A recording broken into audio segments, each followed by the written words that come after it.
Good evening. We begin in Iran, where activists say the death toll has climbed to nearly 540 as we enter the third week of relentless nationwide protests against the country's regime.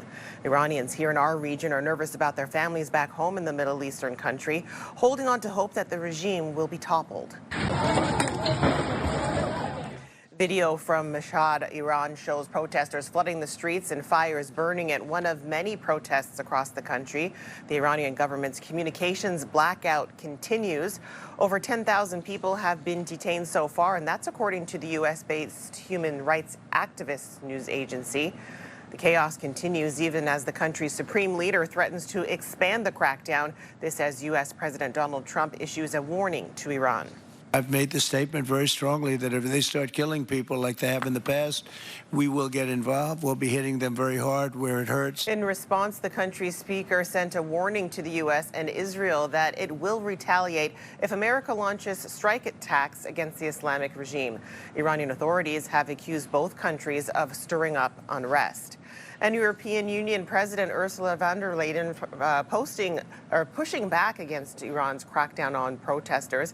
And in a post to social media today, she says the EU is monitoring the situation carefully and that Europe stands with the people of Iran in their legitimate fight for freedom. And demonstrations were held over the weekend in Montreal, Toronto, and other Canadian cities, including right here in Ottawa, where well over 100 people gathered outside Parliament Hill, raising their voices as protests against the Islamic Republic in Iran continue. CTV's Camille Wilson was at Sunday's rally.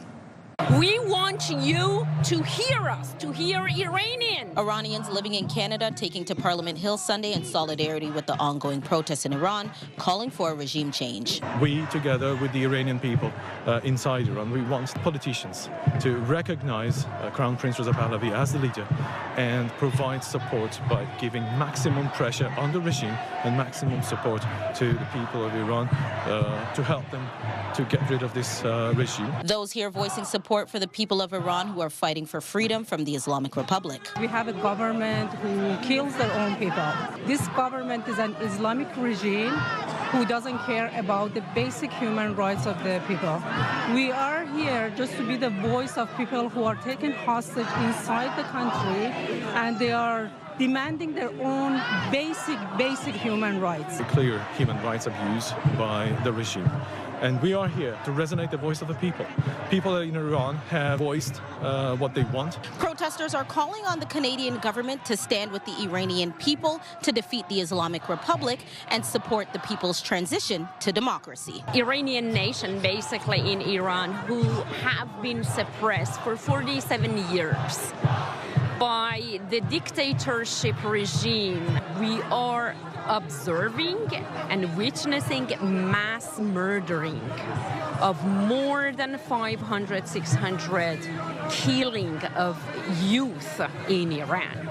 And this is just a fraction of the killing and murdering. This is one of the very common trend of killing and silencing people in Iran.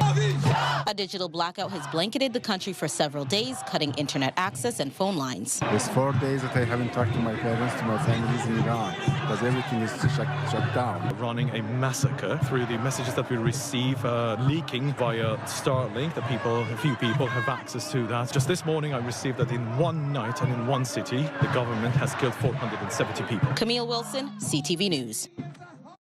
All right, we'll take our first check of the weather. Again, a lot lighter than we had to deal with last night snow-wise here in the city, but it is much cooler this evening. That's a look at the Ottawa skyline there by the Chateau Laurier. A look now through our Centennial Glass sky cam. Tonight, again, it's going to be partly cloudy. We're heading down to a low of around -9, -10, and some flurries that we'll be dealing with in the overnight hours.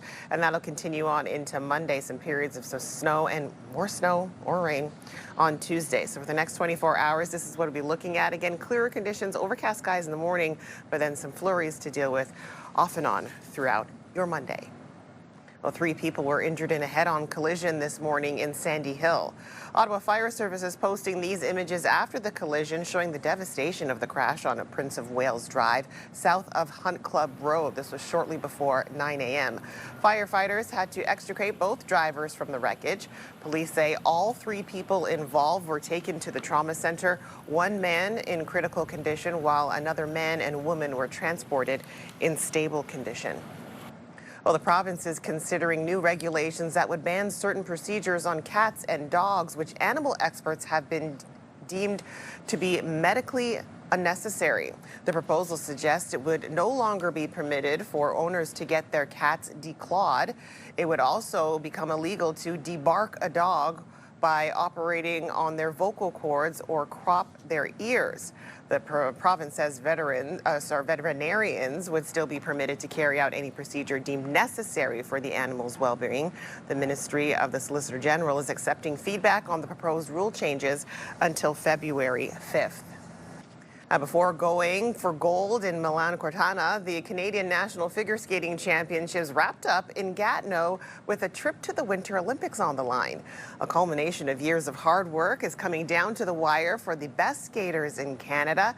And CTV's Kimberly Johnson tells us fans say taking in this week's competition is an honor with so many excellent athletes in action. The best skaters in Canada taking to the ice to battle it out one last time ahead of the Winter Olympic Games in Milan. We love it. We just love it. Friends Jane Tellier and Karen Candy attend the Canadian National Skating Championships every year. 16 for you and I, but you've done a lot more than that. many more. One from Vancouver, the other traveling from Brampton, crossing Canada together wherever it goes to see artistry in action. Witness and feel the emotion of the skaters, the fans. This is a really, really intense sport. It's fun. We get to see the skaters when they're first starting out and then follow their careers to hopefully Olympics. Let's go, And that artistry could lead some to the biggest stage of all, those who will represent Canada at the Olympics in Milan. First, need to impress competitions like this. Overwhelming to be here to participate to such event, especially because it's an Olympic year. Chosen to compete in the men's, women's, pair teams, and the ice dance disciplines, as well as the team event. This is the best that we have to offer. The results here at the Nationals at Centre Slush Puppie in Gatineau isn't the only event judges will use to decide the team. Skate Canada officials say judges will look at a body of work over the past couple of seasons. It's years of work to get to this level and to be nominated to that team. Fans cheering on their favorites, Canadian pride. I'm from Gatineau, so of course I wanted to be here. It's the first time that we are hosting this quality of event. So of course I wanted to be here and share this experience. To see them finally achieve their dreams, there's nothing cooler than that. It's kind of incredible. Kimberly Johnson, CTV News. And after today's competition, Skate Canada and the Canadian Olympic Committee announced the roster of Team Canada figure skaters to compete in the upcoming Winter Games. 7 athletes are returning to the Games, including ice dancers Piper Gillies and Paul Poirier, making their 3rd Olympic appearance together after competing in Pyeongchang and in Beijing. And 5 Canadians are making their Olympic debuts, including pair skaters Diana Stelano-Dudek and Maxime Deschamps, and men's single skater Steven Gogolev. The Milano-Cortina Olympics get underway on February 6th. Well, both the Ottawa Charge and Ottawa 67s in action Sunday afternoon. We'll start with the Charge, playing in another PWHL takeover game, this time in Halifax against the Boston Fleet, and it was a nail-biter. Great turnover has Jenner. They've got numbers. Jenner shoots and scores! Captain Brianne Jenner with her 7th goal of the year that ties it up at 1 in the 3rd, and eventually this game would go to a shootout. Katerina Mazurova with a beautiful move here in the shootout, and this right there, that'll be your game winner. Ottawa has now won 6 straight games. They play again Tuesday night in Montreal, and that's against the Victoire. Ottawa, rather, sending it back to Deutsch to Bedkowski, long shot, and they score again. And this afternoon, the Ottawa 67s taking on the Wolves in Sudbury. Ottawa snapping a 3-game losing skid with this 6-4 win on the road. The Barber Poles are still first in the Eastern Conference. They'll play again on Friday when they host the Gatineau Olympique. Well, coming up, the city's parking ban has been lifted after digging out from last night's snowfall. We'll have an extended look at your forecast, though, when we come back. Well, here's a look at the Queensway east and westbound traffic moving much better, definitely, than it was last night. Not so much snow that we have to deal with. It's also been cleared off of the roadways. Again, you'll make great time right now wherever you need to go if you need to venture out this evening. All right, let's take another extended look now, this time at the forecast. We've got a look there at Parliament Hill there. Lovely evening in the capital. Again, it was a little bit chillier tonight, but clearer conditions than last night. Here's a look at the cleanup that crews had to do today. They spent the days cleaning up the streets after last night's blast of snow. The winter parking ban, it was in effect from 10 a.m. to 7 p.m. About 10 centimeters of snow fell over the city last night, but again, we have some more snow that's on the way in the coming days. We'll take a look through our Centennial Glass sky cam. Again, tonight's conditions, partly cloudy. We're heading down to a low of around -10 that we're going to have to deal with. Here's a look through the satellite radar. Again, we still have overcast skies and some off and on snow that we'll be dealing with for the better part of the week, for the first 3 days at least. Again, we're not dealing with a dumping of snow like we did last night. Some flurries that we'll have to deal with off and on. So again, overnight conditions, a low of about -11, -10 here in the Ottawa area. Some flurries that we'll be dealing with. We've got -8 with flurries right along the Seaway. -13 in Bancroft, -12 toward Kittigan-Zibi. -12, excuse me, in Petawawa, in Maniwaki, Gatineau, and Mont-Tremblant. Kemptville, we're looking at -8. Montreal sitting at -9. Again, flurries that we're dealing with in the overnight hours. Tomorrow's highs, 0 for Ottawa. Same thing for Kittigan-Zibi and Cornwall. But again, we're dealing with off and on flurries throughout the day. 1 degree, Brockville, Kingston, and Trenton along the Seaway there. 1 degree for Pembroke, -1 for Bancroft. 0 for Gatineau. We've got +1 for Kemptville and Petawawa. -1 for Maniwaki and Montreal. -3 for the Mont-Tremblant area. Now let's take a look at what's happening for the next 7 days ahead. Again, Monday, we have off and on periods of snow to deal with. 0 will be the high.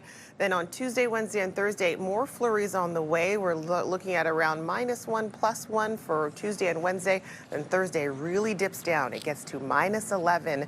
That'll be your high for that day. I would not want anyone would ever have to go through what I went through. Well, still ahead, an Ontario woman secures a major and rare legal victory dealing with online harassment. Artificial Intelligence Minister Evan Solomon says Canada isn't considering a ban on the social media platform X. Now, the social media giant owned by Elon Musk has drawn global criticism over sexualized deepfakes created by X's artificial intelligent chat box, Grok. This comes as the UK government is gathering international support to respond to the criticism of the platform, with Canada sharing UK Prime Minister Keir Starmer's concerns. Well, the new year has brought vindication for an Ontario woman who faced years of humiliating online attacks, and another high-profile criminal cyberbullying case has ended with 10 guilty verdicts. But as CTV's Andrew Johnson shows us, experts say the path to justice is most often a difficult one. Almost every day for 2 years, Kim Bowie and her Sudbury, Ontario business were the targets of vicious attacks on social media. I would not want anyone would ever have to go through what I went through. Across the world, Bowie has something in common with the First Lady of France. Brigitte Macron endured years of false conspiracy theories surrounding her gender and sexuality, including allegations the mother of 3 was born a male. On Monday, a Paris court found 10 people guilty of cyberbullying Macron. Their punishments range from awareness training to 8-month suspended prison sentences. In Sudbury, Bowie sued for damages. She and another victim have now been awarded $1.5 million. But despite these fresh examples of the courts delivering a measure of justice, one tech strategist and lawyer says when it comes to trying to fight online harassment, that is not the norm. I need to emphasize the fact that it is very rare. Unfortunately, when it comes to these types of matters, they're extremely complex. Adding civil lawsuits related to online defamation have a very low success rate. In criminal cases, police may hit jurisdictional roadblocks tracking out-of-country IP addresses and sourcing data from social media platforms. The best advice if you're being targeted: You want to preserve the evidence. Secondly, you want to connect with the platform. There's something called a takedown request to potentially take down the type of defamatory material that may be there. If you know the individual, you may want to send them a cease and desist letter. And if you can, contact a lawyer. Andrew Johnson, CTV News, Vancouver. You're looking for something that you might never see again. Well, still ahead, dozens of bird watchers converge on a street in Montreal to get a glimpse of a rare European bird.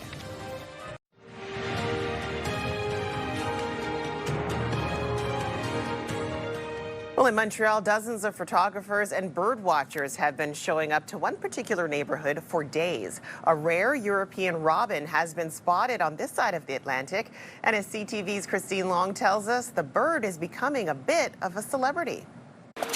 January 7th, Sabrina Jacob was putting out her garbage when she saw a rare bird. I watch birds, so I was like, I don't know this sound. So I just look up and I was like, well, I don't know this bird either. He came straight up in front of me for 2 seconds. I took the video. As her video shows, it's a hardy little bird who usually lives in Europe, even as far north as Scandinavia. I saw him every day since. I have beautiful pictures, yeah. When she shared her videos of the bird, people started flocking for a glimpse of this European robin on this side of the Atlantic. It's nice to see the bird. We love the bird, but it's not like a chase for us. It's more like spending time with the bird. Fruit trees and green space in the area east of Dixon mean Lori Bellardine and other photographers have been able to take pictures every day, but it's a waiting game. Waiting, and we'll hope to see if he shows up or not. It just comes out like for 10 or 15 minutes at a time. So if you're not there at the right time, then you miss it. How did this robin come here? Bird behaviorist Joël Coutu wonders if proximity to the port isn't a coincidence. So it's possible that he hitched a ride and crossed the Atlantic Ocean. Other possibilities is the weather conditions as well. Lately in Europe, we've had these cold fronts, and Paris has had snow, and so it's possible these northern winds sort of pushed him here. I doubt he was carried in a luggage in a plane and released here, and it's possible he's been here for a while. So he could have been here for weeks or months, and maybe he did come during migration in the fall. Some birders said they never thought they would see a European robin. C'est comme prendre 5 cafés en même temps. It's like having 5 coffees all at once, says this birder, and he's in good company here. It wasn't even on the list. It wasn't within the realm of a possibility. And you're looking for something that you might never see again. During dark January days, Jacob's discovery has brought a lot of joy to this neighborhood. Love, he makes it through the winter and he stays with us with the spring. I would love to. Christine Long, CTV News. Senator Brianne Jenner. All right, coming up, we'll take one more look at the forecast for the week ahead. And before today's PWHL's takeover game in Halifax, the Ottawa Charge welcome a special guest to read out the starting lineup. Hairstyles, courtesy of Salon Fiorella. All right, we're dealing with some overnight flurries here in the Ottawa area, waking up to -7 degrees. Again, partly cloudy that we'll be dealing with, but again, clearer conditions. We won't see them for a few days. We're going to be dealing with some flurries off and on right through Monday. Same thing for Tuesday and Wednesday, and things will really cool down on Thursday and Friday. We're looking at highs of -11 and -12 for those days. But again, some snow, we'll be dealing with it off and on Monday, Tuesday, and Wednesday. The flurries will be sticking with us, that's for sure. All right, finally for us tonight, a very special guest was in the locker room to read out the starting lineup for the Ottawa Charge takeover game today. 4-time Grammy-winning award singer and Canadian icon, Anne Murray. So Anne's got a starting lineup going going here, and just prior to that, I just want to make sure, Anne, you know how much this actually does mean.